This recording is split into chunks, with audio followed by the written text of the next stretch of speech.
അസ്സലാമു അലൈക്കും വറഹ്മത്തുള്ളാ. സ്നേഹക്കൂടിൻ്റെ പുതിയൊരു എപ്പിസോഡിലേക്ക് ഏവർക്കും ഹൃദ്യമായ സ്വാഗതം. വിവാഹത്തിലൂടെ ലഭിക്കേണ്ട ലൈംഗികാസ്വാദനം അത് നടക്കാതെ പോകുമ്പോഴുള്ള ആളുകളുടെ വിഷമങ്ങൾ സ്നേഹക്കൂടിലേക്ക് ശ്രോതാക്കൾ തുറന്ന് എഴുതിയിട്ടുണ്ട്. അത്തരം ചില വിഷമങ്ങളാണ് ഇന്ന് നമ്മൾ ചർച്ചക്കെടുക്കുന്നത്.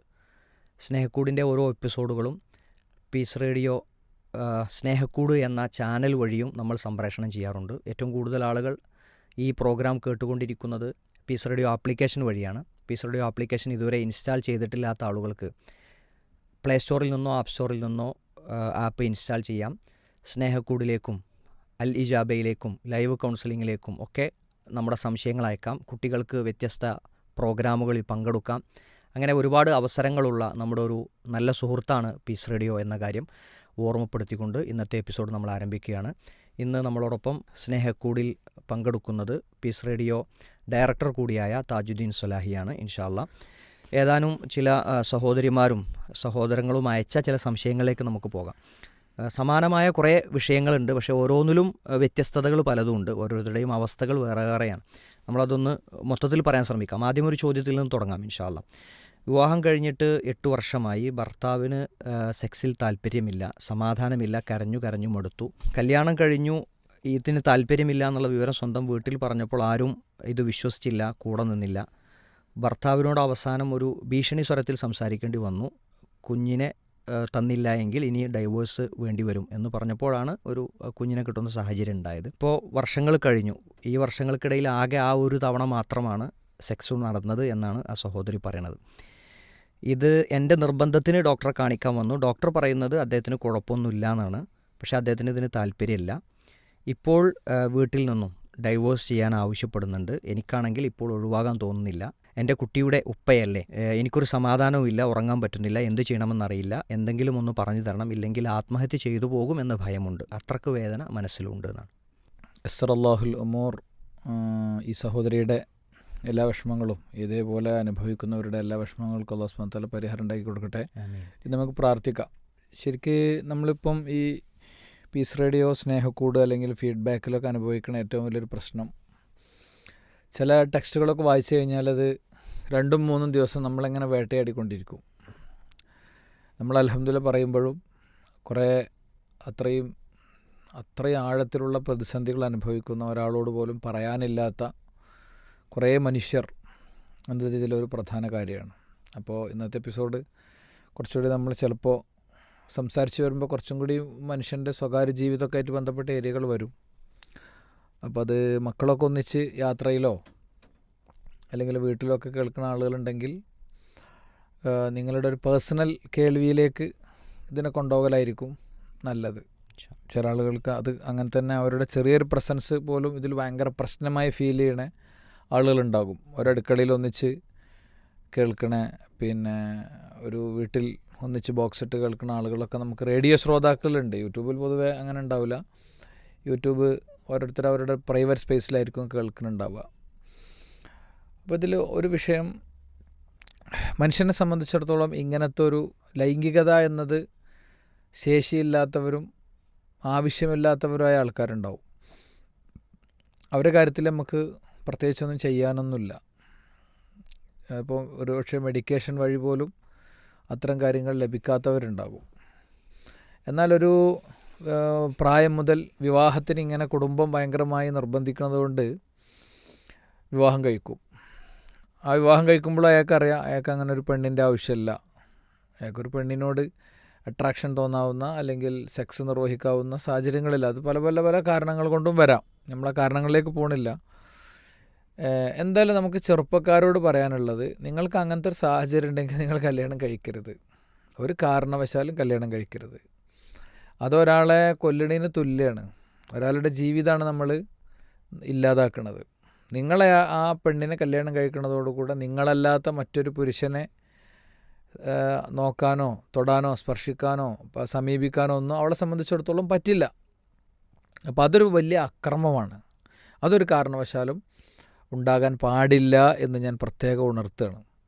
2 കുടുംബങ്ങളോടും ബന്ധുക്കളോടൊക്കെ പറയാനുള്ളത്, വളരെ പ്രായം ചെന്നിട്ടും കല്യാണം കഴിക്കാത്ത ചെറുപ്പക്കാരൊക്കെ നിങ്ങളുടെ കൂട്ടത്തിലുണ്ടെങ്കിൽ അവരെന്തുകൊണ്ട് വിവാഹത്തിന് തയ്യാറാകുന്നില്ല എന്നുള്ളത് വിശദമായി അയാളുമായി ഏറ്റവും ബന്ധപ്പെട്ട ആളുകളുടെ അടുത്തു നിന്ന് പഠിച്ചും അന്വേഷിച്ചും ചോദിച്ചും മനസ്സിലാക്കിയും മാത്രമേ എന്ത് ചെയ്യാൻ പാടുള്ളൂ, അയാളെ വിവാഹത്തിന് നിർബന്ധിക്കാൻ പാടുള്ളൂ.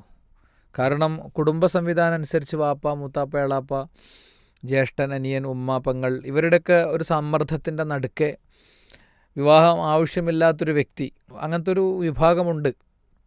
തീർച്ചയായും അങ്ങനത്തെ ഒരു സാഹചര്യമുള്ളവരുണ്ട്. അവർക്ക് വിവാഹം കഴിച്ചിട്ടില്ലെങ്കിലും ലൈംഗികതയുമായി ബന്ധപ്പെട്ട അധാർമികതകളോ പ്രശ്നങ്ങളോ വരില്ല.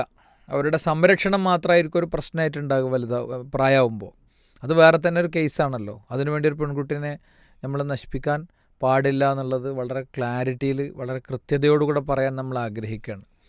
അപ്പോൾ 2 കാര്യമാണ് പറഞ്ഞത്. ഒന്ന്, ചെറുപ്പക്കാരോട് പറയുന്നു, വിവാഹം നിങ്ങൾക്ക് വേണ്ട എങ്കിൽ, വിവാഹം വേണ്ട എന്ന് പറയുന്നത് പുതിയ ലിബറൽ കാലത്തെ വേണ്ടായികയല്ല.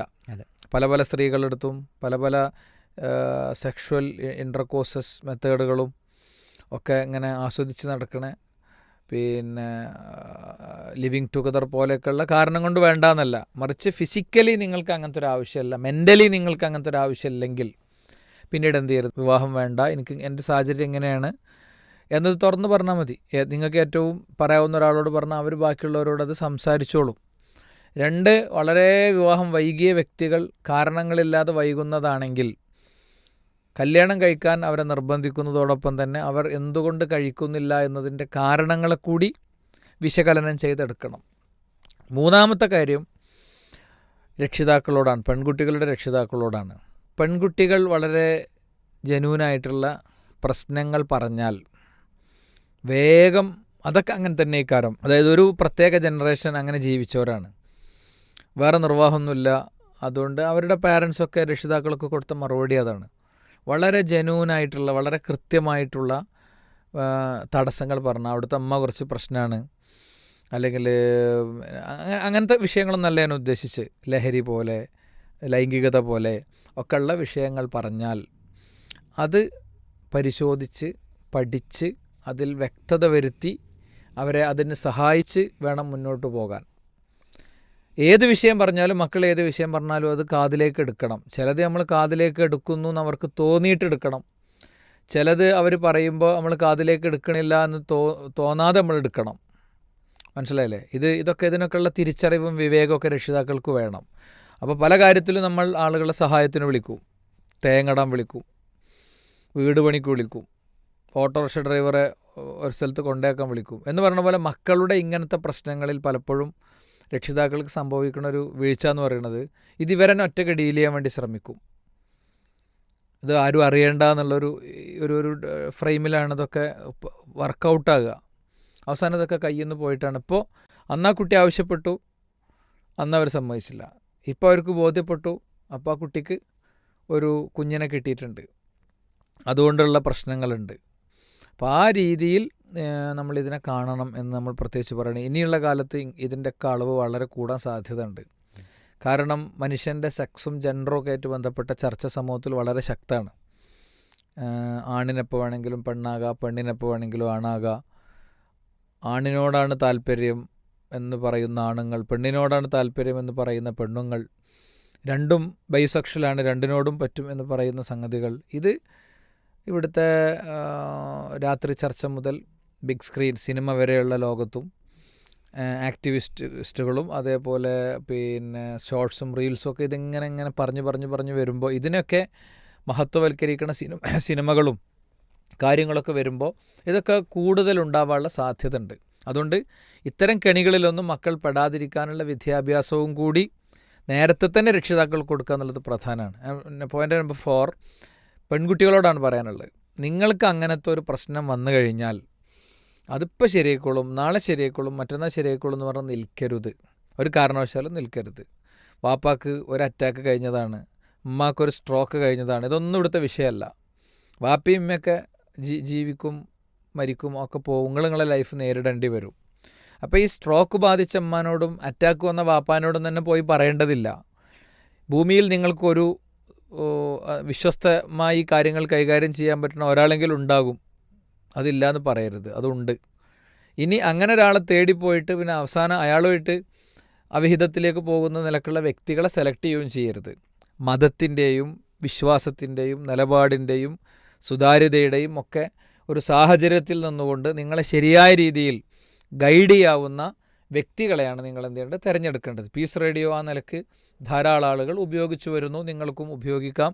കുറച്ച് കാത്തുനിന്ന് ക്ഷമാപൂർവ്വം നിരന്തരം ഓർമ്മപ്പെടുത്തി ഫോളോ ചെയ്താൽ ചില കൃത്യമായ സജഷനുകളൊക്കെ നിർദ്ദേശങ്ങളൊക്കെ പറയാൻ പീസ് റേഡിയോക്ക് കഴിയും എന്ന് ഞാൻ നിങ്ങളെ ഓർമ്മിപ്പിക്കുകയാണ്. അപ്പോൾ ഈ 4 കാര്യങ്ങളാണ് മൊത്തം ഇത്തരം വിഷയങ്ങളുടെ ഒരു പൊതുവായ മറുപടിയായി നമുക്ക് പറയാനുള്ളത്. ഇനി സ്പെസിഫിക്കായിട്ട് വന്നു കഴിഞ്ഞാൽ സെക്സ് ആണിൻ്റെ ഭാഗത്തു നിന്നും പെണ്ണിൻ്റെ ഭാഗത്തു നിന്നും തുടർച്ചയായ കൃത്യമായ ആസ്വാദനമുള്ള സന്തോഷപൂർവ്വമുള്ള സെക്സ് നടക്കാത്ത ധാരാളം ആളുകളുണ്ട്. അപ്പോൾ അത് പിന്നെ പുരുഷന്മാരെ സംബന്ധിച്ചിടത്തോളം ആണെങ്കിലും സ്ത്രീകളെ സംബന്ധിച്ചിടത്തോളം ആണെങ്കിലും ഇത് പാർട്ട്ണർക്ക് ഇത് കുറച്ച് കൂടുതലാണെങ്കിൽ, ലൈംഗികതയോടുള്ള താല്പര്യം ഭയങ്കര ടോപ്പിലുള്ള ഭയങ്കര കൂടുതലുള്ള ആൾക്കാരുണ്ടാകും. ഇപ്പോൾ വിശപ്പ് എല്ലാവരും ഒരേപോലെ അല്ലല്ലോ. ഭക്ഷണം കഴിക്കലിൻ്റെ ക്വാണ്ടിറ്റി അളവ് എല്ലാവരും ഒരേപോലെ അല്ല എന്ന് പറയുന്ന പോലെ തന്നെ സെക്സിനോടുള്ള ആവശ്യവും ആർത്തിയും അതിലും വ്യത്യാസം ഉണ്ടാവും. അപ്പോൾ പാർട്ട്ണറുടെ ഇണയുടെ ആണാണെങ്കിലും പെണ്ണാണെങ്കിലും അവരുടെ ആഗ്രഹത്തിൻ്റെ തോത് കൂടുമ്പോൾ ഇയാൾക്ക് തീരെ ഇതിൽ താല്പര്യമില്ല എന്നുള്ള ഫീലിംഗ് അവർക്കുണ്ടാവും.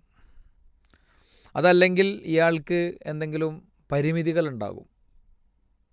ഇത് നിർവഹിച്ച് പൂർത്തീകരിക്കാനുള്ള പരിമിതികളുണ്ടാകും. ആ പരിമിതികളിൽ പലതും വരാം. ഭാര്യനെ ഏതെങ്കിലും ഒരു സാഹചര്യത്തിൽ തെറ്റായ നിലക്ക് ഒരാളോട് ചാറ്റ് ചെയ്യണത് കണ്ടു, അല്ലെങ്കിൽ അങ്ങനത്തെ എന്തെങ്കിലുമൊക്കെ സംഭവം ഉണ്ടായാലേ ഭർത്താവിനെ വേറെ രീതിയിൽ കണ്ടു. അപ്പോൾ അതിങ്ങനെ മനസ്സിൽ കുടുങ്ങിയിട്ട് ഒരിക്കലും ഭയങ്കര സ്നേഹമൊക്കെ ആയിരിക്കും, പക്ഷേ ഈ കാര്യം ചെയ്യാൻ പറ്റാത്ത സാഹചര്യം ഉണ്ടാകും. അതല്ലെങ്കിൽ വിവാഹപൂർവ്വ ജീവിതത്തിലെ എന്തെങ്കിലും തെറ്റായ ഉപയോഗപ്പെടുത്തലുകൾ, മിസ്യൂസിങ്ങുകൾ, സ്പർശനങ്ങൾ, ചെറിയ കുട്ടിയായപ്പോൾ ഏതെങ്കിലുമൊക്കെ സ്വകാര്യ ഭാഗത്ത് സ്പർശിച്ചിട്ടുണ്ടാകും. അതിൻ്റെ ഞെട്ടൽ ഈ സെക്സിൽ ഏർപ്പെടാൻ ഒരുങ്ങുമ്പോഴായിരിക്കും അതിൻ്റെ ഞെട്ടലായിരിക്കും വരിക. അപ്പോൾ അത്തരം പ്രശ്നങ്ങൾ കൊണ്ടൊക്കെ ഈ ബെഡ്റൂമിൽ ഒന്നിക്കുക എന്നുള്ളത് തന്നെ ഒരു ഭയങ്കര പ്രതിസന്ധിയായി മാറുന്ന ആളുകളുണ്ടാവും. ഇതൊക്കെ കുറച്ച് ജെന്യൂനായിട്ടുള്ള സംഭവങ്ങളാണ്. ഇതിൽ ഒക്കെ വേണ്ടത് എന്താണെന്ന് വെച്ച് കഴിഞ്ഞാൽ, ഇത് നിങ്ങൾക്ക് 2 പേർക്കും ഒറ്റയ്ക്ക് പരിഹരിക്കാൻ കഴിയില്ല. അവിടെ 2 കാര്യങ്ങളാണ്. ഒന്ന്, കൃത്യമായ കൗൺസിലിങ്ങും കൃത്യമായ മെഡിക്കേഷനും കൃത്യമായിട്ടുള്ള ചില തെറാപ്പികളൊക്കെ ഇതിലുണ്ട്. അത് ഒരിക്കലും മതപരമായി നിങ്ങൾ ഉപദേശിക്കുന്ന ഒരു വ്യക്തിക്ക് ആ ഉപദേശത്തിലൂടെ ചെയ്തു തരാൻ പറ്റുന്നതല്ല. അതിനിവിടെ സയൻസുണ്ട്. സൈക്കാട്രി പഠിച്ച, സൈക്കോളജി പഠിച്ച ആളുകളെടുത്ത് പോയി കൃത്യമായി കാര്യങ്ങൾ പറഞ്ഞ് അതവിടുന്ന് എന്ത് ചെയ്യാൻ പറ്റും, ചില തെറാപ്പികൾ വഴി അത്തരം മനോഗതങ്ങളൊക്കെ ഡീൽ ചെയ്യാൻ പറ്റും. അത് എൻ്റെ അർത്ഥം NLP പോലുള്ള വളരെ വഴിതെറ്റി സഞ്ചരിക്കണ വഴികളിലേക്ക് പോകണം എന്നല്ല. അങ്ങനെ പോണ ആളുകളുണ്ട്. അതൊക്കെ പരിഹാരമാണെന്ന് വിചാരിച്ചിട്ട്. NLP ഇസ്ലാമിക വിരുദ്ധമാണ് എന്നത് പണ്ഡിതന്മാർ വ്യക്തമാക്കിയിട്ടുള്ള കാര്യമാണ്. നമ്മൾ ടോപ്പിക് അതല്ലാത്തതുകൊണ്ട് അങ്ങോട്ട് പോകണില്ല.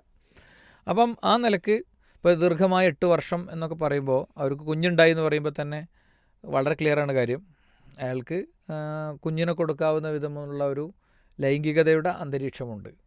എന്നാൽ ചിലപ്പോൾ ഇതിൽ തന്നെയുള്ള വിഷയങ്ങൾ എന്ന് പറയുന്നത് ഈ വൃത്തി, അതേപോലെ തന്നെ സ്മെല്ല്, ഇങ്ങനത്തെ കാരണങ്ങൾ കൊണ്ടൊക്കെ അടുത്ത് വരാൻ കഴിയാത്ത സാഹചര്യങ്ങളുള്ള ആളുകളുണ്ടാകും.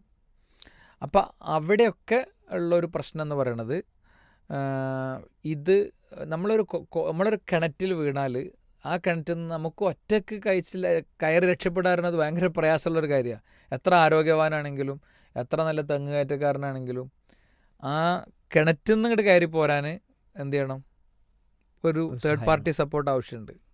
അപ്പോൾ ഇങ്ങനെ അനുഭവിക്കുന്ന ആളുകളൊക്കെ പൊതുവേ ചെയ്യേണ്ട കാര്യം, നിങ്ങൾക്ക് ഏറ്റവും വിശ്വസ്തമായി കാര്യങ്ങളെ ബോധ്യപ്പെടുത്താവുന്ന ആളുകളുടെ ടൈം എടുത്തിട്ട് അവരുടെ അടുത്ത് പോയി കാര്യങ്ങൾ പറഞ്ഞ് അവരുടെ നിങ്ങൾ മൊത്തം ഒന്നും മറച്ചു വെക്കാതെ സംസാരിച്ച് അവരുടെ ഒരു അവലോകനം എടുത്ത് ആ അവലോകനത്തിലൂടെ പിന്നെ കാര്യങ്ങൾ ഒരു ഉത്തരത്തിലേക്ക് എത്തുക എന്നുള്ളതാണ്. മതപരമായി ഒരു വ്യക്തിയെ സംബന്ധിച്ചിടത്തോളം മതം വളരെ കണിശമായി പറഞ്ഞിട്ടുണ്ട്, വലഹുന്ന മിസ്ലുല്ലദി അലൈഹിന്ന ബിൽ മഅറൂഫ്. ഒരു പുരുഷനെ സംബന്ധിച്ചിടത്തോളം അവരുടെ മേൽ ബാധ്യത പോലെ തന്നെ അവകാശവും ഉണ്ട്.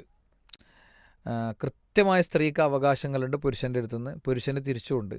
കൃത്യമായി പുരുഷന് ബാധ്യത ഉണ്ട്, തിരിച്ച് സ്ത്രീക്കും ബാധ്യത ഉണ്ട്. ഇസ്ലാം അത്ര കറക്റ്റ് പറഞ്ഞു. അതിലെ ഏറ്റവും അടിസ്ഥാനപരമായ ഒന്നാണ് അവരുടെ ലൈംഗികത ശരിയായ നിലയിൽ നിർവഹിച്ചു കൊടുക്കുക എന്ന് പറയുന്നത്. അതൊരു ഓപ്ഷണൽ അല്ല. വിവാഹം കഴിച്ചോ തൻ്റെ ഭാര്യയുടെ തൻ്റെ ഭർത്താവിൻ്റെ ലൈംഗികത പൂർത്തീകരിച്ച് കൊടുക്കുക എന്നുള്ളത് ഫറലായിട്ടുള്ള കാര്യമാണ്. ഫറൽ എന്ന് പറയുന്നത് നമ്മൾ കഴിഞ്ഞൊരു എപ്പിസോഡ് പറഞ്ഞ പോലെ ആകെ നിസ്കാരവും നോമ്പും ഹജ്ജും സക്കാത്തും ആണെന്ന് മാത്രം മനസ്സിലാക്കി വെക്കണ ചില മനുഷ്യന്മാരുണ്ട്. ഇതൊരു ഫറലായിട്ടുള്ള കാര്യമാണ്. ഇത് നിങ്ങൾക്ക് പുണ്യം കിട്ടുന്നതാണ്. ഇതൊരു ഫറലായിട്ടുള്ള കാര്യമാണ്.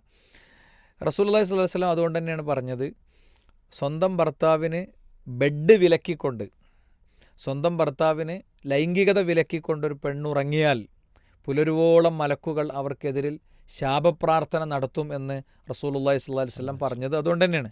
മാത്രമല്ല ഇമാം അഹ്മദൊക്കെ ഉദ്ധരിച്ച ഒരു ഹദീസിൽ കാണാം, ഇദാ ജാമ അഹദുക്കും അഹ്ലഹു ഫൽ യുസിബ്ഹ സുമ്മ ഇദാ ഖള ഹാജതഹു ഫൽ യൻതളിർഹ ഹത്താ തഖ്ലി ഹാജതഹ. ഒരാൾ ഭാര്യയെ സമീപിക്കുമ്പോൾ അയാൾക്ക് ലഭിക്കാനുള്ളതൊക്കെ ലഭിച്ചു കഴിഞ്ഞാൽ, ഇദാ ഖള ഹാജതഹു ആവശ്യം നിർവഹിച്ചാൽ, ഫൽ യൻതളിർഹ ഹത്താ തഖ്ലി ഹാജതഹ ഭാര്യയുടെ ലൈംഗികാവശ്യങ്ങൾ പൂർത്തീകരിക്കുന്നതുവരെ അയാൾ ആ ലൈംഗികതയിൽ തന്നെ തുടരണം.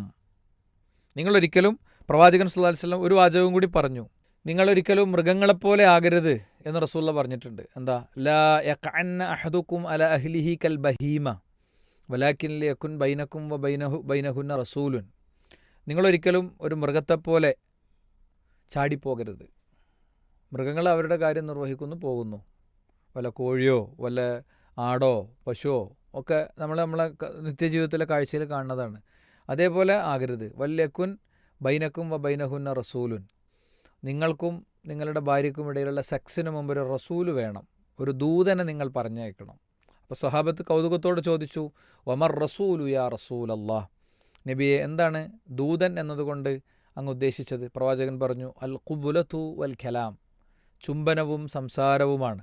അപ്പോൾ ഇതൊക്കെ മോഡേൺ സയൻസ്, ആധുനിക ശാസ്ത്രം വളരെ ഭംഗിയായി വിവരിച്ചിട്ടുള്ള കാര്യങ്ങളാണ്. ഒരു പെണ്ണിനെ സംബന്ധിച്ചിടത്തോളം അവളുടെ ഉള്ളിലെ ലൈംഗികതയുടെ ഫീലിൽ അവൾ എത്തണമെങ്കിൽ അവൾക്ക് കുറച്ച് സമയമെടുത്ത് സംസാരവും അങ്ങനത്തെ കാര്യങ്ങളൊക്കെ വേണം. ആണുങ്ങളെ സംബന്ധിച്ചിടത്തോളം സാധാരണ ഈ ചർച്ചകളിലൊക്കെ ചോദിക്കും, ഒരാണും ഒരു പെണ്ണും അടുത്തിരുന്നാൽ എന്തെങ്കിലും സംഭവിക്കുമോ, ആകാശം പൊളിഞ്ഞാടോ എന്നൊക്കെ ചോദിക്കും. പെണ്ണിനെ സംബന്ധിച്ചിടത്തോളം 90% സ്ത്രീകൾക്കും ചിലപ്പോൾ ഒരാണ് വന്ന് അടുത്തിരിക്കുമ്പോൾ ആണിനുണ്ടാകുന്ന ഫീലിംഗ് ഒന്നും പൊതുവേ ഉണ്ടായിക്കൊള്ളണമെന്നില്ല. കാരണം ആണിൻ്റെ ലൈംഗികത എന്ന് പറയുന്നത് അത് പൊടുന്നനെ ജ്വലിച്ച് ഉയർന്ന് കത്തിപ്പൊങ്ങി പൊടുന്നനെ അവസാനിക്കുന്ന ഒന്നാണ്. കുറേ ചെറിയ സെക്കൻഡുകളുടെ മിനിറ്റുകളുടെ ഓരോ വ്യക്തികളുടെ ഈ ശാരീരിക മാനസിക അവസ്ഥകൾക്കും അയാളുടെ കാഴ്ചകൾക്കൊക്കെ അനുസരിച്ച് ഇങ്ങനത്തെ കുറേ കാര്യങ്ങൾ കണ്ടിന്യൂസ് ആയിട്ട് ഇങ്ങനെ അശ്ലീല വീഡിയോ ഒക്കെ കാണുന്ന ആളുകളാണെങ്കിൽ അവർക്ക് വലിയ ഒരു ദൈർഘ്യതൊന്നും ഇതിൽ കിട്ടൂല, ടൈമിംഗ് ഒന്നും അവർക്ക് കിട്ടൂല. അല്ലാത്ത ഒരു പെണ്ണിനെ സംബന്ധിച്ചിടത്തോളം അവൾക്ക് ഒരിക്കലും സെക്സിൽ ഏർപ്പെടാവുന്ന അന്തരീക്ഷം അവളുടെ ശരീരത്തിലും അവളുടെ ശാരീരിക അവയവങ്ങളിലൊക്കെ ഉണ്ടാവണമെങ്കിൽ അതിനെന്ത് വേണം? അതിന് റസൂലുള്ളാഹി സ്വല്ലല്ലാഹു അലൈഹി വസല്ലം പറഞ്ഞ പോലെ ശരിക്കൊന്ന് സംസാരിച്ചിരുന്ന്, അപ്പോൾ നമ്മൾ പൊതുവേ പറയും, കഴിഞ്ഞൊരു എപ്പിസോഡിൽ ഞാൻ പറഞ്ഞിരുന്നു, ഇങ്ങനത്തെ ഇതിനിരിക്കുമ്പോഴല്ല ലോകത്തെ എല്ലാ നെഗറ്റീവും കൂടി പറയേണ്ടത് എന്ന്. നമ്മൾ പറഞ്ഞത് അതുകൊണ്ടാണ്. കാരണം ഈ ഹോർമോൺ വർക്കൗട്ടാകണമെങ്കിൽ ഹോർമോണിന് വർക്കൗട്ടാകാനുള്ള അന്തരീക്ഷം ഉണ്ടാകണം മനസ്സിലും ശരീരത്തിലൊക്കെ, അപ്പോഴേ അത് ഉണ്ടാവുള്ളൂ. അയൽപ്പക്കത്തെയും വീട്ടിലെയും കുടുംബത്തിലെയും മക്കളെയും ഒക്കെ കൂടെ നെഗറ്റീവ് പറയേണ്ട ഒരു സ്പേസ് അല്ലത്. അപ്പോൾ ആ നിലക്ക് ഇസ്ലാം അത്രയും കണിശമായി ഈ വിഷയത്തെ കൈകാര്യം ചെയ്തിട്ടുണ്ട് എന്ന് തന്നെ നമുക്ക് പറയാൻ സാധിക്കും.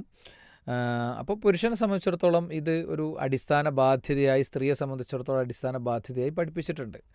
പിന്നെ ഈ പറയുന്ന ഇങ്ങനെ വളരെ ദീർഘമായ സമയങ്ങളിൽ മാത്രം സെക്സ് നിർവഹിക്കപ്പെടുന്ന ആളുകളോട് നമുക്ക് നിർദ്ദേശിക്കാനുള്ള കാര്യങ്ങൾ ഞാനൊന്ന് ബ്രീഫ് ചെയ്യണം. ഒന്ന്, ഇത് നിങ്ങളെ ഫറളാണ്. അത് രണ്ട് ഹദീസുകൾ നമ്മൾ കോട്ട് ചെയ്തു. ഒന്ന്, മലക്കുകളുടെ ശാപമുണ്ടാകും എന്നുള്ള ഹദീസ് കോട്ട് ചെയ്തു. രണ്ട്, നിങ്ങൾ എന്ത് ചെയ്യരുത്, ഈ രീതിയിൽ ആവരുത്, അവർക്ക് വേണ്ടി വെയിറ്റ് ചെയ്യണം, അവർക്ക് വേണ്ടി അത് സാധിച്ചു കൊടുക്കണം, അത് പുരുഷൻ അത് ശ്രദ്ധിക്കണം എന്ന് പറഞ്ഞു. അതുകൊണ്ട് അത് പുരുഷനെ സംബന്ധിച്ചിടത്തോളം നിർബന്ധമാണ്, അല്ലെങ്കിൽ കുറ്റം കിട്ടുന്ന അതിൽ നിന്ന് കിട്ടി.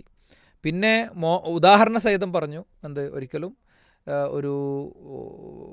എന്താ പറയുക, മൃഗങ്ങളെപ്പോലെ അല്ല നിങ്ങളാകേണ്ടത്, തൻ്റെ ഇണയെ പരിഗണിക്കണം. മറ്റൊന്ന്, ഇതിൽ സംഭാഷണമാണ്. നല്ല സംഭാഷണം ഉണ്ടാകുക എന്നുള്ളത്, സൗഹൃദ സംഭാഷണങ്ങൾ, സന്തോഷ സംഭാഷണങ്ങൾ എന്നുള്ളത്, ഇത്തരം കാര്യങ്ങൾ ആക്റ്റീവ് ചെയ്ത് കൊണ്ടുവരാൻ നല്ല രീതിയിൽ ഉപകരിക്കും. അപ്പോൾ ഒരു പാർട്ട്ണർ അങ്ങനെ സഹകരിക്കാത്തതാണെങ്കിൽ ആവശ്യമുള്ള സാധാരണ എന്താ സംഭവിക്കുക, ഈ നിരാശയിലും ഈ പ്രതിഷേധത്തിലൊക്കെയാണ് പൊതുവെ സംസാരിച്ചുകൊണ്ടിരിക്കുക. അപ്പോൾ അത് സംസാരിക്കുമ്പോഴൊക്കെ പിന്നെയും അകന്നു പോവുകയാണ് ചെയ്യുക. സ്വന്തം ഭാര്യയുടെ സൗന്ദര്യമോ ഒന്നും അയാൾക്ക് എന്ത് ചെയ്യില്ല, ഫീൽ ചെയ്യില്ല, ഒരിക്കലും ഫീൽ ചെയ്യില്ല. ഈ നാവ് നാശമായാൽ പിന്നെ കണ്ണും മോറും ശരീരമൊന്നും നന്നായിട്ട് കാര്യമില്ല. അവിടെ ഒരിക്കലും അത് ഒരു സന്തോഷം ഉണ്ടാകില്ല. അപ്പം ഇത്തരം അവസ്ഥകൾ അനുഭവിക്കുന്ന ആണാണെങ്കിലും പെണ്ണാണെങ്കിലും അയാൾ നമുക്ക് സപ്പോർട്ട് ചെയ്യണം. അയാൾക്ക് എന്തോ ഒരു ഇഷ്യൂ ഉണ്ട്. ആ ഇഷ്യൂ നിങ്ങൾക്ക് ഒറ്റയ്ക്ക് പരിഹരിക്കാൻ പറ്റുന്നതല്ല. പക്ഷേ അതിലേക്ക് എത്തണമെങ്കിൽ ഒരു നല്ല സംഭാഷണം കൊണ്ടുവരേണ്ടി വരും. ചിലപ്പോൾ ആ സംഭാഷണം അങ്ങനെ ആയി നല്ലൊരു അറ്റാച്ച്മെൻറ്റിലേക്ക് എത്തും. പലപ്പോഴും ഇതിൽ സംഭവിക്കാറുള്ളൊരു വിഷയം എന്ന് പറയുന്നത് ഈ ആദ്യ രാത്രികളുമായിട്ടൊക്കെ ബന്ധപ്പെട്ട കുറേ ട്രാജഡികളുണ്ടാകും. ഇപ്പോൾ ഞാൻ 1-2 കാര്യങ്ങൾ എനിക്ക് പെട്ടെന്ന് ഈ പോയിൻ്റ് പറഞ്ഞപ്പോൾ ഓർമ്മയിൽ വന്നത് ഞാൻ പറയാം. ഒന്നാമത്തെ രാത്രി അവനെന്തോ കമ്പനീൻ്റെ ഒരു പ്രധാന മെയിൽ വന്നു. ഈ കുട്ടി ബെഡ്റൂമിലുണ്ടാകുമ്പോൾ ഇവൻ സിസ്റ്റത്തും വരുന്നു. മണ്ടൂസൻ കോമു എന്നല്ലോ എൻ്റെ പേര്. അല്ലെങ്കിൽ ആലോചിച്ച് നോക്ക്, എന്തൊക്കെ കമ്പനിയാണെങ്കിലും ആ ഒരു രാത്രിക്കൊരു പ്രാധാന്യം ഉണ്ടല്ലോ. അപ്പോൾ ആ കുട്ടി എന്തൊക്കെയോ ചിന്തിച്ചു പോയി. ഇവനിതിൽ കഴിയാത്ത ആളാണ്. അപ്പോൾ ഏതോ ഫ്രണ്ടിൻ്റെ ലൈഫായിട്ട് റിലേറ്റ് ചെയ്തു. പെട്ടെന്ന് അവളൊരു ഡിസിഷൻക്ക് എത്തി. ആരോ ഉപദേശിച്ചതൊക്കെ അവൾക്ക് മനസ്സിലായി. വേഗം രക്ഷപ്പെടാണ് വേണ്ടതെന്ന് ഒക്കെ തീരുമാനമായി. പിന്നെ ഇതേപോലെ തന്നെ വിവാഹം കഴിഞ്ഞ് പിന്നെ അന്ന് കൂട്ടിക്കൊണ്ടിരുന്നില്ല. അടുത്ത ദിവസം വൈകുന്നേരമായി. അതിൻ്റെ അടുത്ത ദിവസം രാവിലെ ആയിട്ടും എൻ്റെ വിളി ചെല്ലണില്ല. ഒരു കോള്. ചില ടീമൊക്കെ അതൊന്ന് നിക്കാഹ് കഴിഞ്ഞ് കിട്ടിയാൽ ആ സ്റ്റേജ് വന്നാണ്ട് ചാടിയിട്ട് നമ്മൾ തമാശയാക്കുമല്ലോ, സ്റ്റേജ് വന്നാണ്ട് ചാടിയിട്ട് എങ്ങനെയെങ്കിലും അവിടെ എത്തിയിട്ട് അങ്ങനെ ഉണ്ടല്ലോ, ആ മൈൻഡിലാണ് ഉണ്ടാകുക. അതായത് ജീവിതത്തിൽ ലൈംഗികതയിൽ ശുദ്ധി പാലിച്ച ആളുകളെ സംബന്ധിച്ചിടത്തോളം ഇതൊരു വല്ലാത്ത നിമിഷമാണല്ലോ, യാതൊരു സംശയമില്ല. അപ്പം ഇങ്ങനെയുള്ള ഈ ആദ്യ രാത്രികളും ആദ്യ കാലങ്ങളൊക്കെ ആയിട്ട് ബന്ധപ്പെട്ട കുറേ പ്രശ്നങ്ങൾ കൊണ്ടൊക്കെ ഇത്തരം വിഷയങ്ങൾ നമ്മൾ പൊതുവെ കാണാറുണ്ട്. അപ്പോൾ ശരിയായ സംഭാഷണമാണ് നമ്മൾ നിർദ്ദേശിക്കുന്ന ഒന്ന്. മറ്റൊന്ന് കാരണം മനസ്സിലാക്കുക എന്നുള്ളതാണ്. കാരണം മനസ്സിലാക്കുമ്പോൾ ചിലപ്പോൾ ഹോർമോൺ കുറവുണ്ടാവും. ടെസ്റ്റോസ്റ്റിറോൺ എന്ന ഹോർമോണാണ് ലൈംഗികതയെ സപ്പോർട്ട് ചെയ്യുന്ന ഏറ്റവും പ്രധാനപ്പെട്ട ഒരു ഹോർമോൺ. അതേപോലെ തന്നെ ഈ ഡയബറ്റീസും തൈറോയിഡും ഹൃദ്രോഗങ്ങളും ഒക്കെ തൈറോയ്ഡ് രോഗികളെ സംബന്ധിച്ചിടത്തോളം ഇതിൽ പ്രശ്നങ്ങളുണ്ടാകും. അപ്പോൾ എൻ്റെ തൈറോയ്ഡ് ലെവൽ ഭയങ്കര കൂടുതലായിരിക്കും, അല്ലെങ്കിൽ ഇത്ര ഹോർമോണുകളുടെ കുറവുകളുണ്ടാവും. അങ്ങനത്തെ ഒരു വ്യക്തിക്ക് ഈ ഫീലിങ്ങുകളിലേക്കൊന്നും എത്താനും ഈ പറഞ്ഞ കാര്യങ്ങളൊന്നും ചെയ്യാനോ എന്ത് ചെയ്യില്ല, പറ്റില്ല. പിന്നെ മാനസിക കാരണങ്ങളുണ്ടാകും. ജോലി സമ്മർദ്ദം, ക്ഷീണം, ഡിപ്രഷൻ, ആങ്സൈറ്റി, ഇങ്ങനത്തെ കാര്യങ്ങളൊക്കെ ഉണ്ടാവും. ഇപ്പോൾ ജോലി സമ്മർദ്ദം എന്ന് പറയുമ്പോൾ തൊഴിൽ നഷ്ടപ്പെടാൻ പോവാണ്. അയാൾക്ക് ഈ മാസം പൂർത്തീകരിക്കേണ്ട ഒരു ടാർഗറ്റ് പൂർത്തീകരിച്ചിട്ടുണ്ടാവില്ല. അപ്പോൾ ഇങ്ങനെയുള്ള കാരണങ്ങളൊക്കെ ധാരാളം ഉണ്ടാകാൻ സാധ്യതയുണ്ട്. അതേപോലെ തന്നെ ഇതിൽ മറ്റൊരു പരിഹാരം നമുക്ക് നിർദ്ദേശിക്കാനുള്ളത് കൗൺസിലിങ്ങും മെഡിക്കേഷനുമാണ്. ശരിയായ ചികിത്സയും കാര്യങ്ങളൊക്കെ ഏറ്റവും പ്രോപ്പറായിട്ടുള്ള ആളുകളെടുത്തുനിന്ന്. ഇതൊക്കെ ഒരു ചൂഷണ മേഖലയാണ്. ഈ പിന്നെ കുഞ്ഞുണ്ടാകാനുള്ള ചികിത്സ, മാനസിക രോഗ ചികിത്സ, ഈ ചികിത്സ, ഇതൊക്കെ എന്ന് പറഞ്ഞാൽ മനുഷ്യൻ്റെ വളരെ അത്യാവശ്യമായ കാര്യങ്ങളായതുകൊണ്ട് ആളുകൾ എങ്ങനെയെങ്കിലുമൊക്കെ പൈസ ഉണ്ടാക്കിയിട്ട് ഇത്തരം കാര്യങ്ങളിലേക്ക് ഇറങ്ങുമല്ലോ. അപ്പോൾ ഒരുപാട് ആളുകൾ, ജനുവിനല്ലാത്ത ആളുകൾ, കച്ചവട താല്പര്യത്തോടുകൂടെ മാത്രം ഇരിക്കുന്ന ആളുകളൊക്കെ ഉണ്ട്. അത്തരം കെണികളിലൊന്നും പെടാതെ ഉള്ള സംഗതിയാണ്. പിന്നെ അവസാനത്തെ ഒരു കാര്യം എന്നുള്ളത് ഇതിൽ പറഞ്ഞിട്ടുള്ള കാര്യം, കുടുംബങ്ങളൊക്കെ ഇടപെട്ട് ഇത് ക്ലിയറായി വന്നിട്ടില്ലെങ്കിൽ പിന്നെ ഒരു പെണ്ണിനാണെങ്കിലും ആണിനാണെങ്കിലും ഒരു ഒഴിവായി പോരാവുന്ന സാഹചര്യത്തിലുണ്ട്, തൊലാഖിൻ്റെ അവസ്ഥയിലുണ്ട്. എന്തായാലും ഈ സ്ത്രീ എഴുതിയിട്ടുള്ളത് ആത്മഹത്യ ചെയ്യാൻ തോന്നുന്നു എന്നുള്ളതാണ്. അത് നമ്മളെ പരലോകം കൂടി പോണ പരിപാടിയാണ്. ആ സഹോദരി അത് ഓർക്കണം. ശൈത്താൻ ഉദ്ദേശിക്കണ കാര്യം നമ്മളെ ദൈവനിഷേധിയാക്കാൻ നോക്കും, ശിർക്ക് ചെയ്യണ ആളാക്കാൻ നോക്കും. പിന്നെ ഇതൊന്നും നടന്നിട്ടില്ലെങ്കിൽ പിന്നെ നരകത്തിലേക്ക് എത്തിക്കാനുള്ള അവൻ്റെ ഭയങ്കര ഷോർട്ട് വേണം ആത്മഹത്യയൊക്കെ. അപ്പം അതതിൻ്റെ പരിഹാരമല്ല. നിങ്ങൾ തൊലാഖ് ചൊല്ലേണ്ടി വന്നാൽ പോലും ആത്മഹത്യ എന്നുള്ളത് എന്തല്ല, തൊലാഖ് ചൊല്ലി മറ്റൊരു വിവാഹത്തെക്കുറിച്ച് നിങ്ങൾക്ക് ആലോചിക്കാം, അതിന് പ്രശ്നമൊന്നുമില്ല. ഞാൻ പറയണത് ഈ സ്ത്രീയോട് സ്പെസിഫിക് ആയിട്ട് നിങ്ങൾ തൊലാഖ് ചൊല്ലണമെന്നല്ല പറയണത്. നമ്മളിവിടെ കുറേ സ്റ്റെപ്പുകൾ പറഞ്ഞല്ലോ, ആ സ്റ്റെപ്പുകളൊക്കെ പറഞ്ഞ് അതെല്ലാം അതൊരു പക്ഷേ ഇപ്പോൾ അവർ പറയുണ്ടാവും ഞങ്ങൾ ഡോക്ടറെ കാണിച്ചാണ്, ഞങ്ങൾ സംസാരിച്ചാണ്, ഇങ്ങനെ പറയുമ്പോഴൊരു വിഷയം അതാണ്. അപ്പോൾ അത് പ്രോപ്പറായിരുന്നോ, അതൊരു വിഷയമാണ്. അത് പ്രോപ്പറായിരുന്നോ, ആ വ്യക്തികൾ പ്രോപ്പറായിരുന്നോ? പിന്നെ ഇതിൻ്റെ ഇതിലേറ്റവും പ്രധാനപ്പെട്ട കാര്യം ഇവർ തമ്മിലുള്ള മാനസിക ബന്ധം കട്ടായി കിടക്കുന്നുണ്ടാകും. പരിഹരിക്കേണ്ടത് ആരാണോ അവർ എന്ത് ചെയ്യണം, അത് പുനഃസ്ഥാപിച്ച് ഒന്നുമില്ലെങ്കിൽ അഭിനയിച്ചിട്ടെങ്കിലും അയാളുടെ അരികത്ത് ഒട്ടിച്ചേർന്ന് നിന്ന് അയാളെ ആ കുഴിയിൽ നിന്ന് പിടിച്ചെഴുന്നേൽപ്പിച്ച് കൊണ്ടുവരിക എന്നുള്ളതാണ്. മനസ്സിലായില്ലേ? അതൊരു ഒരു സംഗതിയാണ്. പണ്ഡിതന്മാരൊക്കെ എഴുതി വെച്ചിട്ടുണ്ട്. ഇബ്നു ഖുദാമ റഹിമഹുല്ലാഹ് പറഞ്ഞു, വഇൻ അഅജസഹു അൽ ജിമാഅ ഫഇന്നഹ തസ്തഹിഖുൽ ഫസ്ഖ ലിഅന്നഹു മഅനൻ യുംനഉ മഖ്സൂദൻ നിക്കാഹി ഫദാമ ക അൽ ഉന്ന. ഭർത്താവിന് തീരെ ശാരീരിക ബന്ധം ചെയ്യാൻ കഴിയാത്ത സാഹചര്യം ഉണ്ടെങ്കിൽ വിവാഹം വേർപ്പെടുത്താൻ ഭാര്യയ്ക്ക് ആവശ്യപ്പെടാം. കാരണം അത് വിവാഹത്തിൻ്റെ ഉദ്ദേശത്തെ തന്നെ നഷ്ടപ്പെടുത്തുന്നുണ്ട് എന്നാണ്. ഇതിൻ്റെ അർത്ഥം സ്നേഹക്കൂടിൽ നിന്ന് ഇങ്ങനെ പ്രശ്നങ്ങൾ അനുഭവിക്കുന്ന ആളുകളൊക്കെ വേഗം തൊലാക്ക് ചൊല്ലണം എന്ന് പറഞ്ഞു എന്നല്ല. നമ്മൾ ആദ്യം മുതൽ ഇങ്ങനെ പറഞ്ഞു പോകുന്ന കുറേ കാര്യങ്ങളുണ്ട്. ആ കാര്യങ്ങളിലൂടെ പോയി നിങ്ങൾ ഒരു രോഗം മാറിയിട്ടില്ലെങ്കിൽ നമ്മൾ 2, 3, 4 ഡോക്ടറെ അടുത്ത് പോകും. അപ്പോൾ ഞാൻ എത്ര സംസാരിച്ചു, ഞാൻ അവരോട് പറഞ്ഞു ഇങ്ങനെ ആ ഒരു മനസ്ഥിതിക്ക് പോകരുത്. പിന്നെ പ്രത്യേകം മനസ്സിലാക്കുക, പൂർണ്ണമായ സന്തോഷവും സമാധാനവും കിട്ടുക പരലോകത്ത് മാത്രമേ ഉള്ളൂ. മനസ്സിലായില്ലേ? പൂർണ്ണമായ സന്തോഷവും സമാധാനവും കിട്ടുക പരലോകത്ത് മാത്രമേ ഉള്ളൂ. അത് വിശുദ്ധ ഖുർആൻ കൃത്യമായിട്ട് പറഞ്ഞതാണ്. വലക്കും ഫീഹ മാ തശ്തഹി അൻഫുസുക്കും വലക്കും ഫീഹ മാ തദ്ദഊൻ. നിങ്ങൾ ആഗ്രഹിക്കണതൊക്കെ കിട്ടുക പരലോകത്ത് മാത്രമേ ഉള്ളൂ. പിന്നെ ചിലപ്പോൾ സിനിമയിലും ഷോർട്സിലും റീൽസിലൊക്കെ ഉള്ളൊരു ലൈംഗികത ഉണ്ടാകും. ആ ലൈംഗികത കണ്ടിട്ട് അത് ഇവിടെ ബെഡിൽ കിട്ടണം എന്ന് വിചാരിച്ചു കഴിഞ്ഞാൽ അത് കിട്ടലുണ്ടാവില്ല. അത് പ്രത്യേകം നമ്മൾ മനസ്സിലാക്കണം. എക്സ്ട്രാ പ്രീ മാരിറ്റൽ അഫയേഴ്സ്, പൂർവ്വവിവാഹ ബന്ധങ്ങളിൽ സെക്സിൽ ഒരു തരം സംഭവം ഉണ്ടാകും. അത് തികച്ചും പൈശാചികമാണ്. അത് ശൈത്താൻ്റെ ഇസ്തിംതാഇൻ്റെ ഭാഗമാണ്. അപ്പം അതുമായിട്ടൊക്കെ ഇങ്ങനെ റിലേറ്റീവ് ആൾക്കാർ വളരെ ഓപ്പണായിട്ട് ഞാൻ ചെവി കൊണ്ട് കേട്ടൊരു കാര്യമാണ്. ഞാൻ അവിടെ അന്ന് എനിക്ക് ഒരു അബദ്ധം പറ്റി. പക്ഷേ ആ അബദ്ധം പറ്റിയ സെക്സിൽ പോലും ഭയങ്കര ഒരു അനുഭൂതി എനിക്കുണ്ടായിരുന്നു. അതെനിക്കിവിടെ ഇതിൻ്റെയൊക്കെ ഒരു തോത് കാര്യം കാലാവസ്ഥ, വ്യക്തി, സാഹചര്യം, സന്ദർഭം ഇതിനൊക്കെ അനുസരിച്ചിട്ടാണ് എന്ത് ചെയ്യുക ഇത് വരിക. മാക്സിമം ഉള്ളിൽ സന്തോഷത്തിൻ്റെ അന്തരീക്ഷം ഉണ്ടാവുക. ഇതിൻ്റെ റസൂൽ പറഞ്ഞ റസൂലിനെ നിയോഗിക്കുക. നബി പറഞ്ഞല്ലോ നിങ്ങൾ ദൂതനെ അയക്കുക എന്ന് പറഞ്ഞല്ലോ. അത്തരം കാര്യങ്ങളിൽ ഭയങ്കര ശ്രദ്ധ പാലിക്കുന്ന ആളുകൾക്ക് കൂടുതൽ ആശ്വാസകരമായിരിക്കും. ഇണയുമായുള്ള ഇത്തരം കാര്യങ്ങൾ നിർവഹിക്കുമ്പോൾ ഇണക്ക് എന്താണ് താല്പര്യമെന്നത് ഇത്തരം കാര്യങ്ങൾ നടക്കുന്നതിനിടയിൽ നിന്ന് മനസ്സിലാക്കിയെടുക്കാൻ പറ്റും. പ്രൈമറി മനുഷ്യൻ്റെ ഒരു കഴിവാണത്. മൂപ്പർക്ക് ഇതാണ് താല്പര്യം, അവൾക്ക് ഇതാണ് താല്പര്യം എന്നത് അത് ഡിസ്കസ് ചെയ്യുകയും ചെയ്യുക. അത്തരം കാര്യങ്ങൾ ഡിസ്കസ് ചെയ്ത് ഉത്തരത്തിലേക്ക് എത്താം. നമ്മൾ കുറച്ചും കൂടി ഒരു ഓപ്പൺ സ്പേസിൽ ഇത് പറയാനുള്ള കാരണം ഈ കണ്ട പോൺ വീഡിയോ കണക്കൊക്കെ കണ്ടിട്ടാണ് ഇന്ന് പൊതുവേ വിവാഹങ്ങൾ സംഭവിക്കുന്നത്. പിന്നെ അവിടെ പോയി നിരാശമാകുന്ന ഒരവസ്ഥ ഉണ്ട്. എന്നിട്ട് അതിന് മെഡിസിൻ എടുക്കണയൊക്കെ സാഹചര്യമൊക്കെ പലയിടത്തും കാണാറുണ്ട്. എന്തായാലും ഇത്തരം കാര്യങ്ങൾ ഭംഗിയായി നിർവഹിക്കണം. മെഡിക്കൽ ഷോപ്പുകളിൽ നിന്ന് മരുന്നും വാങ്ങിപ്പോണേ മനുഷ്യന്മാർ. നമ്മളെ ഇപ്പോൾ പിസ്രോഡിലുള്ളൊരു സുഹൃത്തിൻ്റെ മെഡിക്കൽ ഷോപ്പിൽ ഇരിക്കുമ്പോൾ ഒരാളൊരു മെഡിസിൻ വാങ്ങി പോവാണ്. അപ്പോൾ അങ്ങനെ പറഞ്ഞു അതാച്ചുക അയാൾ വൈകുന്നേരം ഇവിടെ വരും, എന്നിട്ട് മെഡിസിൻ എടുത്ത് പോകും. അയാളുടെ വീട്ടിൽ ബെഡ്റൂമിൽ ചെല്ലണമെങ്കിൽ ഈ മരുന്ന് വേണം എന്ന് പറഞ്ഞപ്പോൾ ഞാൻ പടച്ചോനെ അങ്ങേയറ്റം സ്തുതിച്ചു. അൽഹംദുലില്ലാ. ഓരോരുത്തർക്ക് അല്ലാഹു സുബ്ഹാനഹു വ തആല കൊടുക്കണ ഓരോ പരീക്ഷണങ്ങളാണിത്. അങ്ങനത്തെ വിഷമങ്ങൾ അനുഭവിക്കുന്ന എല്ലാവർക്കും അല്ലാഹു സുബ്ഹാനഹു വ തആല ആശ്വാസം കൊടുക്കട്ടെ എന്ന് നമുക്ക് പ്രാർത്ഥിക്കാം. ആ അനുഗ്രഹത്തെ തെറ്റായി വിനിയോഗിക്കുമ്പോഴും മെഡിസിനൊക്കെ വാങ്ങി തിരിച്ചു നടക്കുന്ന, തിരിഞ്ഞു കിടക്കുന്ന, കഴിയുന്നില്ലല്ലോ, എനിക്ക് സാധിപ്പിച്ചെടുക്കാൻ പറ്റുന്നില്ലല്ലോ എന്നുള്ള സങ്കടത്തിൽ ആത്മഹത്യാ മുനമ്പിലേക്ക് നടന്നു നീങ്ങുന്ന മനുഷ്യരെയൊക്കെ ഓർക്കുക.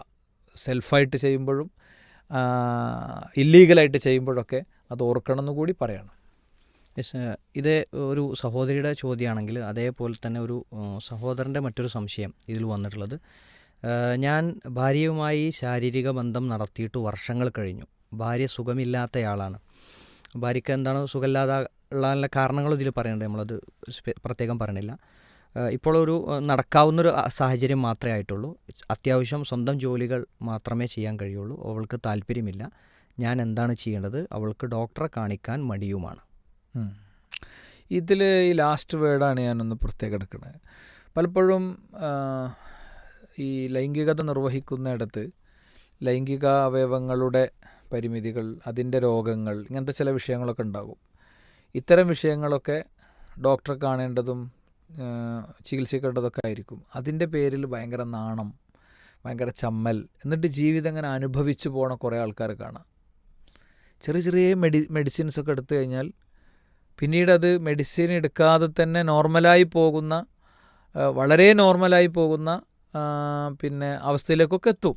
അപ്പോൾ നമ്മൾ നല്ലൊരു പനി വന്ന് ആ പനിക്കുള്ള മെഡിസിൻ എടുത്താൽ പിന്നെ നോർമൽ ആയല്ലോ എന്ന് പറയുന്ന പോലത്തെ സംഗതികളൊക്കെ ഉണ്ടാവും. ചെറുതും വലുതുമായിട്ടൊക്കെ വിഷയങ്ങളുണ്ടാകും.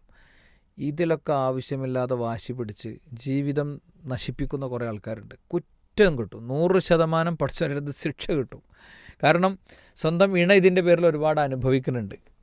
ഇപ്പോൾ ഒരു സുഹൃത്ത്, അദ്ദേഹം രണ്ടാമതൊരു വിവാഹം കഴിക്കാനുള്ള കാരണം അദ്ദേഹത്തിൻ്റെ ലൈംഗികതയിലുള്ള പൂർണ്ണത പ്രശ്നങ്ങളായിരുന്നു. അങ്ങനെ രണ്ടാമതും അദ്ദേഹം കല്യാണം കഴിച്ചപ്പോൾ അത് ആകെ ഭയങ്കര ബഹളമായി, ഭാര്യ ഭയങ്കര പ്രശ്നം ഉണ്ടാക്കി, ഭയങ്കരമായ സീനായി. അപ്പോൾ ആ വിഷയവുമായിട്ട് ബന്ധപ്പെട്ട് ഡിസ്കഷനൊക്കെ ഇരുന്നപ്പോൾ നമ്മൾ അവൻ്റെ അടുത്ത് പറഞ്ഞു വളരെ കൃത്യമായി കറക്റ്റ് കാരണം പറയുമെന്ന് പറഞ്ഞു. നമ്മൾ കറക്റ്റ് കാരണം പറയുമെന്ന് പറഞ്ഞപ്പോൾ അയാൾ പറഞ്ഞു അവളെ സംബന്ധിച്ചിടത്തോളം ഞങ്ങൾക്കിത് നിർവഹിക്കാൻ ആവശ്യമായിട്ടുള്ള പിന്നെ ആ നിമിഷങ്ങളിൽ ഉണ്ടാവേണ്ട ചില കാര്യങ്ങൾ ഉണ്ട്, അതൊന്നും കറക്റ്റ് എന്ത് ചെയ്യണില്ല, ഉണ്ടാവുന്നില്ല, വരുന്നില്ല, ഒരു ഡ്രൈ ഫീൽ വരുന്നു എന്നൊക്കെ. ഞാൻ അത് ആളുകൾക്ക് മനസ്സിലാകാൻ വേണ്ടിയിട്ടാണ് ഇത് കുറച്ച് ഇടങ്ങാറായി കണ്ട് കഷ്ടപ്പെട്ട് പറയണത്. ഇയാൾ അവസാനം ആദ്യം കല്യാണം കഴിച്ച കുട്ടിയെ അയാൾ ഡിവോഴ്സ് ചെയ്തൊക്കെ ആയി. അതിൻ്റെ ശേഷം ഡോക്ടറെ കാണിച്ചു, പ്രശ്നമല്ല, ഒക്കെ ഓക്കെയാണ്, ഒരു വിഷയമല്ല. അപ്പോൾ ഞാനിത് സഹോദരിമാർക്കാണ് ഈ ചമ്മൽ കൂടുതലുണ്ടാകുക, അതുകൊണ്ട് പറയണം. ഒരിക്കലും ഉണ്ടാകാൻ പാടില്ല. നമ്മളെ ഇണ നമ്മോട് പറയണം ഡോക്ടറെ കാണിക്കണം എന്ന് പറഞ്ഞു കഴിഞ്ഞാൽ പിന്നെ നമുക്കത് അങ്ങനെ ഉണ്ടോ അല്ലേ എന്നുള്ളതൊന്നും വിഷയമല്ല, ഡോക്ടറെ കാണിക്കണം. നമുക്ക് പറയാനുള്ള ബാക്കിയൊക്കെ ഡോക്ടറോട് പറയാം. ഡോക്ടർ ഇയാളെ പറയണ മാതിരിയല്ല, അങ്ങനെയാണ് ഇങ്ങനെ നമുക്ക് പറയാലോ. അതാണ് ഒരു കാര്യം. രണ്ടാമത്തെ കാര്യം, ഇവിടെ ഇപ്പോൾ ഭാര്യയ്ക്ക് താല്പര്യമില്ല എന്ന് പറയണത്, ഇതൊരു ഊട്ടിക്ക് ടൂർ പോവുക എന്ന് പറയുമ്പോൾ താല്പര്യമില്ല എന്ന് പറയണ മാതിരത്തെ സംഭവമല്ല. നിങ്ങളിലൂടെ മാത്രം നിങ്ങളുടെ ഭർത്താവിന് നിർവഹിക്കാൻ പറ്റുന്ന കാര്യം, നീണ്ട വർഷങ്ങൾ നിങ്ങളെ ചികിത്സിച്ച് നിങ്ങളെ കൂടെ നിന്ന് അയാൾ സഹിച്ച് ക്ഷമിച്ചു പോന്നു. ഇപ്പോൾ ഇതിലേക്ക് നിങ്ങൾ പതിയെ വന്നതിൻ്റെ ശേഷവും ഇങ്ങനെ ഒരിക്കലും ആകാൻ പാടില്ല. നിങ്ങൾക്ക് ശാരീരിക പ്രയാസങ്ങളും പരിമിതികളൊക്കെ ഉണ്ടെങ്കിൽ അത് അദ്ദേഹത്തോട് പറയാം. ഇന്ന രീതിയിലാകുമ്പോൾ എനിക്ക് ബുദ്ധിമുട്ടാണ്, ഇന്ന രീതിയിലാകുമ്പോൾ പറ്റും, ഞാൻ ഇന്ന കാര്യം നിങ്ങൾക്ക് ചെയ്തു തരാം, ഇന്ന രൂപത്തിൽ ആണ് സംഭവിക്കേണ്ടത്, അതൊക്കെ പ്ലാൻ ഉണ്ടാക്കാം കേട്ടോ. വളരെ ചെറിയ പ്രായത്തിൽ പാരലൈസ് ചെയ്തിട്ട്, എനിക്ക് എൻ്റെ കൺമുന്നിൽ ഞാൻ കാണുന്നൊരു സംഭവമാണ്. പാരലൈസ് ചെയ്തിട്ട് ഒരു ലൈംഗിക നിർവഹണം എന്നത് അത് ദാമ്പത്യ ജീവിതം അനുഭവിക്കുന്ന ആളുകൾ എന്നുള്ള നിലക്ക് അതെങ്ങനെയായിരിക്കും അവർക്ക് സാധിക്കുക എന്ന് നമുക്ക് തോന്നണേ. ശരീരത്തിൻ്റെ അവസ്ഥ വെച്ചിട്ട്, ശരീരത്തിൻ്റെ ഡിസേബിലിറ്റി, വൈകല്യത്തിൻ്റെ സ്റ്റൈല് വെച്ചിട്ട് എങ്ങനെയായിരിക്കും എന്ന് ചിന്തിക്കാവുന്നൊരവസ്ഥ ഉണ്ട് ശരിക്കും പറഞ്ഞു കഴിഞ്ഞാൽ. പക്ഷേ അവർക്ക് 3-4 കുട്ടികളുണ്ട്, അവർ സ്വസ്ഥമായിട്ട് ജീവിക്കുന്നത്. അപ്പോൾ ആ സ്ത്രീ എടുത്ത റോള് ഭയങ്കര സംഭവമായിരിക്കും. ആ ദാമ്പത്യ ജീവിതം അയാൾ പാറി പറന്ന് ദാരിദ്ര്യമുള്ളൊരു കാലത്ത് അയാൾ അതിസമ്പന്നനായി ജീവിക്കുന്നതിൻ്റെ ഇടക്കാണ് നല്ല സാമ്പത്തിക ചുറ്റുപാടുള്ളൊരു കുടുംബത്തിൽ നിന്ന് അയാൾ കല്യാണം കഴിച്ചുകൊണ്ടുവന്ന ഈ സ്ത്രീ ഇങ്ങനെ ഒരു കാഷ്ടവും മൂത്രവും വാരി ഒഴിക്കേണ്ട അവസ്ഥയുള്ള ഒരാളുടെ ഭാര്യയെ ജീവിക്കുന്നത്. ഒരു കുട്ടി അവർക്കില്ല, പക്ഷേ ഇപ്പോൾ അവർക്ക് 3-4 കുട്ടികളുണ്ടൊക്കെ ഉണ്ട്. അപ്പോൾ ഇതൊക്കെ ഒരു പരസ്പര സഹകരണത്തിലൊക്കെ നിർവഹിക്കപ്പെടേണ്ട ഒരു കാര്യമാണ്. പിന്നെ അതോടൊപ്പം തന്നെ വേറൊരു നിർവാഹം ഇല്ലെങ്കിൽ പുരുഷനെ സംബന്ധിച്ചിടത്തോളം ഇസ്ലാം അയാൾക്കൊരു വിവാഹം നിർദ്ദേശിച്ചിട്ടുണ്ട്. ഞാൻ പറഞ്ഞല്ലോ, നിങ്ങൾ രണ്ടാളും നിങ്ങൾക്ക് ഏറ്റവും നല്ല രീതിയിൽ സംസാരിക്കാവുന്ന ഒരു മൂന്നാമതൊരാളെ, അത് ചിലപ്പോൾ ഒരു ആത്മീയമായ നിലക്ക് നിങ്ങൾ ഉപദേശിക്കുന്ന ആളായിരിക്കാം, അല്ലെങ്കിൽ ആ നിലക്കുള്ളൊരു കൗൺസിലറായിരിക്കാം, ആരോട് നിങ്ങൾക്ക് പറയാം. അപ്പോൾ ആ നിലക്ക് നമ്മൾ നേരത്തെ ഒന്നാമത്തെ മറുപടിയിൽ പറഞ്ഞ 6 കാര്യങ്ങൾ ഞാനിവിടെ ഒന്നും കൂടി ഓർമ്മയാക്കാണ്. ഒന്ന്, ഇസ്ലാമികമായി ഈ ഇൻ്റർകോഴ്സസ് എന്നതൊരു ബാധ്യതയാണ് എന്ന് രണ്ടാളും മനസ്സിലാക്കിയാൽ വിഷയങ്ങൾ പരിഹരിച്ച് വരും. 2, തുറന്ന സംഭാഷണങ്ങൾ വേണം. എന്താണ് തടസ്സം, എന്താണ് പ്രശ്നം, എന്ത് ഫീൽ ചെയ്യുന്നു എന്ന ശരിയായ ഉത്തരത്തിലേക്ക് എത്തണം. 3, അതുവഴി കാരണങ്ങളെ ശരിക്കും മനസ്സിലാക്കി ആ കാരണത്തെ ഇല്ലാതാക്കണം. 4, മെഡിസിനും കൗൺസിലിങ്ങും ഒക്കെ വഴി കർമ്മപ്രദമായി ഇതൊക്കെ ചിട്ടപ്പെടുത്തി കൊണ്ടുവരാൻ സാധിക്കും. വേറൊരു നിർവാഹമില്ലെങ്കിൽ രണ്ടാൾക്കും അവരുടെ ലൈംഗികതയുടെ ആവശ്യത്തിന് വേണ്ടി വഴിപിരിയുന്നതാണ് ഇസ്ലാം വെക്കുന്ന മറ്റൊരു പരിഹാരം. പിന്നുള്ളൊരു കാര്യത്തിൽ അത് നമ്മളിവിടെ പറഞ്ഞിട്ടില്ല. ഈ നേരത്തെ പറഞ്ഞല്ലോ, ഞാൻ ആരോട് ഇവരോട് സംസാരിച്ചു, അങ്ങനെ ആക്കി ഇങ്ങനെ ആക്കി, അവിടെ മെഡിസിൻ എടുത്ത് ഡോക്ടറെ അടുത്ത് പോയി. പൊതുവെ ചികിത്സ എന്ന് ഇങ്ങനത്തെ ഈ പ്രത്യക്ഷത്തിൽ കാണാത്ത കാര്യങ്ങളുടെ ചികിത്സാരണ തന്നെ ഭയങ്കര ഭയങ്കര അന്തല്ലാത്ത രീതിയായിരിക്കും ആൾക്കാർ സ്വീകരിക്കുക. അവിടെ ഒരാളുണ്ട്, മൂപ്പർക്ക് എന്നോടത്ത് പോയിട്ട് മാറിയിട്ടുണ്ട്, എന്നിട്ട് മണ്ടും. പിന്നെ ഏതോ ഒരു ഫേസ്ബുക്കുകാരൻ എങ്ങനെ എടുക്കും, അവിടെ വന്നു, ഇത്രയും ആൾ കൂടെ ഇരിക്കുന്നുണ്ട്, ഇയാളെടുത്തുനിന്ന് നാടൻ ചികിത്സയാണ്, ഇതെടുത്ത് മാറിയിട്ടുണ്ട്, പിന്നെ അയാളെടുത്ത് പോവും. അങ്ങനെ ഒരു കൃത്യമായിട്ട് അങ്ങനത്തെ ഒരു രീതി പലയിടത്തും ഉണ്ടാവില്ല. ശരിക്കും ഈ വിഷയം വേറെ ആണെങ്കിലും ഞാനതിവിടെ പറഞ്ഞു പോവുകയാണ്. ഈ യൂറോപ്പിൻ്റെ ഒക്കെ ഒരു രീതി സാധാരണ പറയാറുണ്ട്. അവിടെ എന്ന് പറയുന്നത് ഒരു കുടുംബ ഡോക്ടർ ഉണ്ടാവും. ആ കുടുംബത്തിലെ എല്ലാവരുടെയും ചികിത്സക്ക് മൂപ്പരെടുത്ത് ആദ്യം പോവുക. പിന്നെ അദ്ദേഹമാണ് വേറെ സ്പെഷ്യലിസ്റ്റിൻ്റെ അടുത്തൊക്കെ പോവുക. എനിക്ക് തലവേദന വന്നാൽ ഞാൻ നേരെ എന്ത് ചെയ്യുന്നു, അതുമായിട്ട് ബന്ധപ്പെട്ട ഡോക്ടറെ അടുത്തേക്ക് ഞാനാണ് പോവുകയാണ്. മനസ്സിലല്ലേ? എനിക്ക് നെഞ്ചുവേദന വന്നു, ഞാൻ നേരെ കാർഡിയോളജിസ്റ്റിൻ്റെ അടുത്തേക്ക് ഞാനാണ് പോവുകയാണ്. ഇത് സംഗതി ഗ്യാസിൻ്റെ പ്രശ്നമായിരിക്കും. ഇത് പോകേണ്ടത് അതുമായിട്ട് റിലേറ്റ് ചെയ്ത ഒരു ഗ്യാസ്ട്രോ എൻട്രോളജിസ്റ്റിൻ്റെ അടുത്തായിരിക്കും പോകേണ്ടി വരിക. അപ്പോൾ ഈ രീതികളൊക്കെ ഒന്ന് മാറണം നമ്മളെ വീടുകളിൽ. ഒരാളെടുത്ത് നമ്മളെല്ലാ കാര്യങ്ങളും ഡിപ്പെൻഡ് ചെയ്യുമ്പോൾ, അവലംബിക്കുമ്പോൾ കുറേ കാര്യങ്ങളുണ്ടായില്ല. എന്താണ്, ഇയാൾക്ക് ഇങ്ങനെ അസുഖം ഉണ്ടായിരുന്നല്ലോ, മോനിങ്ങനെ ഒരു വിഷയം ഉണ്ടായിരുന്നല്ലോ, അപ്പോൾ അതുമായിട്ട് ഇതിന് ബന്ധം ഉണ്ടാവും. ഇതൊക്കെ ഈ ഡോക്ടർക്ക് എന്ത് ചെയ്യും, കൃത്യമായി ഓർമ്മ വരും. നമ്മളെ നിരന്തരം കാണുന്ന ഒരു ഡോക്ടറാണെങ്കിൽ അത് ഓർമ്മ ഉണ്ടാവും. പിന്നെ അദ്ദേഹമാണ് എന്ത് ചെയ്യേണ്ടത്, നിങ്ങൾ എങ്ങോട്ട് പോകണം, ആരെ കാണണം. അപ്പോൾ ആ ഡോക്ടറിനെ ഒന്ന് വിളിച്ച് പറയും, എൻ്റെ പേഷ്യൻ്റാണ്, അങ്ങനെ ഓരോ ഡോക്ടർമാർ തമ്മിലുള്ളൊരു ബോണ്ടിൻ്റെ ഭാഗമായിട്ടൊക്കെ വരും. അങ്ങനത്തെ രീതികൾ ഇതിൽ സ്വീകരിക്കണം. അല്ലാതെ ഞാൻ കുറേ സംസാരിച്ചാണ്, ഞാൻ കുറേ പറഞ്ഞതാണ് എന്ന നിരാശ ഇതിൽ ഉണ്ടായിക്കൂടാന്ന് തന്നെയാണ് പറയേണ്ടത്. യെസ്, നമുക്ക് ഈ ഒരു എപ്പിസോഡ് അവസാനിപ്പിക്കേണ്ട സമയമായിട്ടുണ്ട്.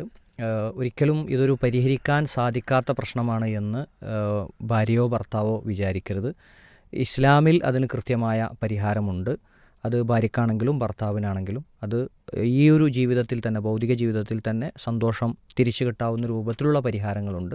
അതോടൊപ്പം തന്നെ നേരത്തെ സൂചിപ്പിച്ച പോലെ ഇതല്ലാത്ത മറ്റു പരിഹാരങ്ങളിലേക്ക് സ്വന്തമായി ആസ്വാദനങ്ങൾ കണ്ടെത്തുന്ന വഴിവിട്ട ജീവിതത്തിലേക്ക് പോകുന്ന ഒരു സാഹചര്യം അത് നമ്മുടെ പരലോക ജീവിതത്തെ കൂടി നഷ്ടപ്പെടുത്തുന്നതാണ് എന്ന തിരിച്ചറിവോടുകൂടി ആത്മഹത്യ ഒരിക്കലും ഭൗതിക ലോകത്തെ പരിഹാരമല്ല, ആത്മീയ ലോകത്തും പരിഹാരമല്ല എന്ന തിരിച്ചറിവോടുകൂടി മുന്നോട്ട് പോകാം. പീസ് റേഡിയോ അതിൽ നിങ്ങൾക്ക് സഹായിയായി കൂടെ ഉണ്ടാകും. നിങ്ങളുടെ സ്വകാര്യ ദുഃഖങ്ങൾ പീസ് റേഡിയോയിലേക്ക് തുറന്ന് എഴുതാം. അത് ഒരു കാരണവശാലും നിങ്ങളുടെ ഐഡൻറ്റിറ്റി വെളിപ്പെടുത്താത്ത രൂപത്തിൽ തന്നെ നമ്മളത് കൈകാര്യം ചെയ്യാറുണ്ട്. ഇവിടെ വായിക്കുന്ന ചോദ്യങ്ങൾ പോലും അത് മറ്റൊരാൾക്ക് ഇന്നയാളാണ് എന്ന് മനസ്സിലാകുന്ന രൂപത്തിലല്ല നമ്മൾ വായിക്കാറുള്ളത്. അതുകൊണ്ട് തുറന്നെഴുതാം. അല്ലാഹു സുബ്ഹാനഹു വ തആല ഈ നന്മ നമ്മിൽ നിന്ന് സ്വീകരിക്കുമാറാകട്ടെ. അസ്സലാമു അലൈക്കും വറഹ്മത്തുള്ളാഹി വബറകാതുഹു.